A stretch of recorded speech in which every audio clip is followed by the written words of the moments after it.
Hey everybody, it's Lo and welcome back to my channel, Lo Without Limits. Today I'm going to be sharing with you the 7 most nutritionally dense foods. So if you want to see that, then just keep watching.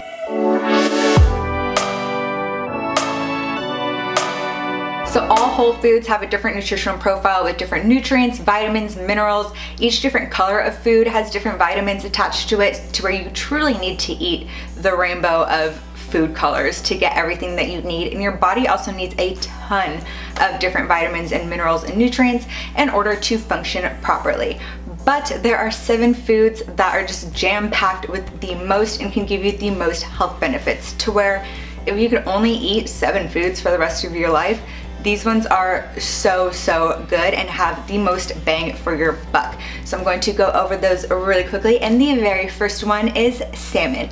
Salmon is so high in omega-3 fatty acids, which are the good healthy fats.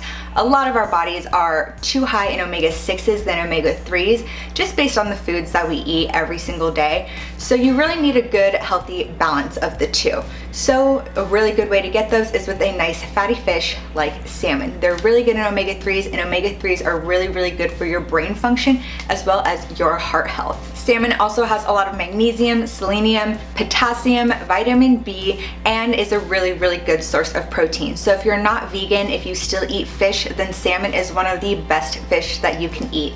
However, it does, out of the rest of the fish, have a really fishy taste, not in a bad way, but if you're not a huge fan of fish, it is one of those fish that tastes like fish. You can't really hide it like you could a white fish necessarily. So you have to like salmon, but I personally do, and it is one of the best fish to have. It's honestly one of the best protein sources to have as well. So if you don't eat red meat, at least try to get some salmon in, maybe once, ideally twice a week, just to get all those really good health benefits and all of those omega-3s. The next one is a leafy green, and if you know me, you know that my favorite leafy green is arugula.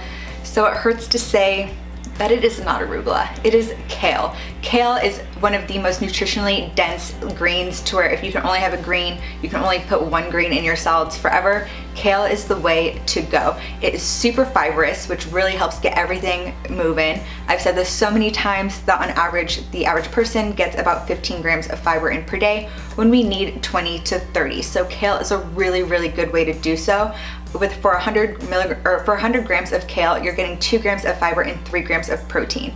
So it's also really good if you don't eat meat to get a lot of kale in, because it does have a lot of plant-based protein, which is really important to get. No matter how you're getting your protein, you need some. Kale also goes above and beyond, reaching over your recommended daily intake of vitamin C, vitamin K, and vitamin A. So those really are really important. Vitamin C is also really good for health, so it really helps boost your immune system, and it also helps your skin as well. Vitamin A is also I believe it's like the original form of retinoid, so kale's really good for your skin. Kale also has a pretty good amount of B6, magnesium, calcium, and potassium, which are all really important nutrients for your body.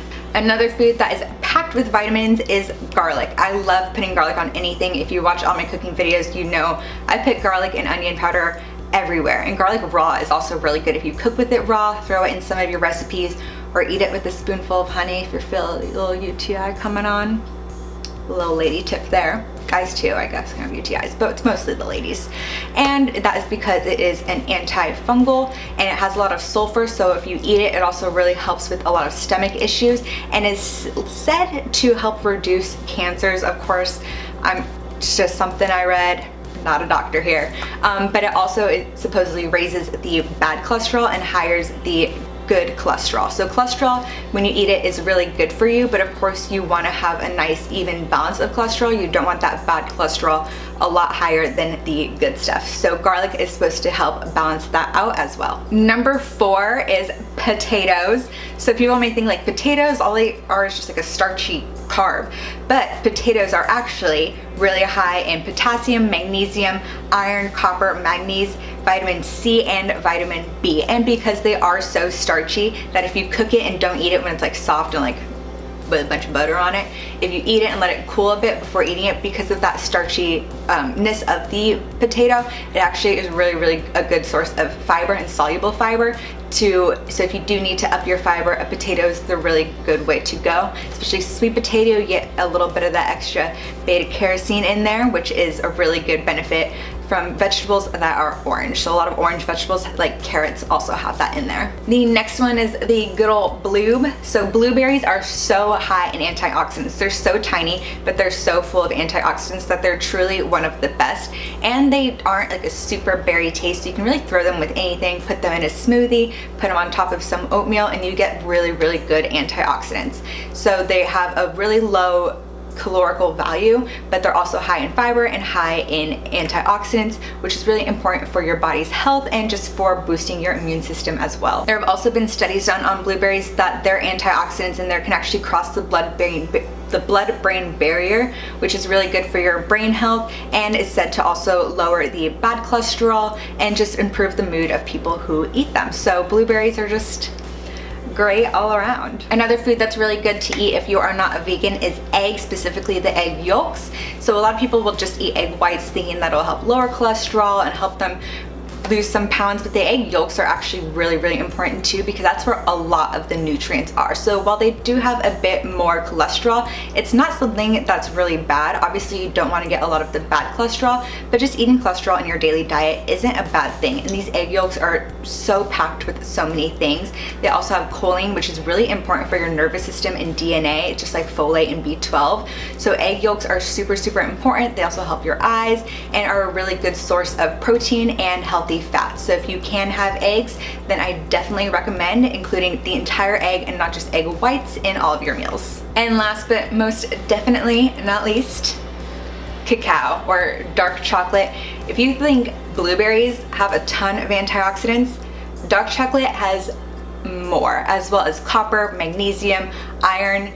It is so good for you. And you may think, chocolate, how is that good? Chocolate that isn't like a sugar bar with some chocolate in it is good. So of course, try to aim for chocolate that's more than 75% cacao, ideally 80%, but that does mean that is going to taste a lot more bitter. So you're not just gonna be able to like binge on it like you would any other chocolate bar. So because it's a bit more bitter, it also helps you practice moderation. You want some chocolate, you want that magnesium. Your body's like, give me something sweet. You eat a little square, it helps you with the portion control. You get that little craving in, and you're getting so many good benefits too. So like again, iron, great antioxidants. Chocolate is truly the best, especially fair trade cacao. Definitely look in to make sure you're not buying some secretly sugar-filled junk. Like, get some good stuff, help the planet, help the farmers. Definitely do some research. I might link a few things down there too, because now that I'm saying it, I should also do more research in the cacao that I'm buying. But the main thing to look for is at least 75% cacao or higher. Well, there you have it. There is a super quick rundown of 7 of the most nutritionally dense foods in the world. So if you want to just eat 7 things for the rest of your life, salmon, blueberries, chocolate, potatoes, it's a pretty good list, if I must say. I could definitely live off of those 7 things. So if you like this video, be sure to give it a thumbs up. Comment down below what your favorite nutritionally dense foods are and what you want to see more of on my channel. And while you're there, be sure to subscribe. I upload a new video every Wednesday. So until the next one, thanks for watching.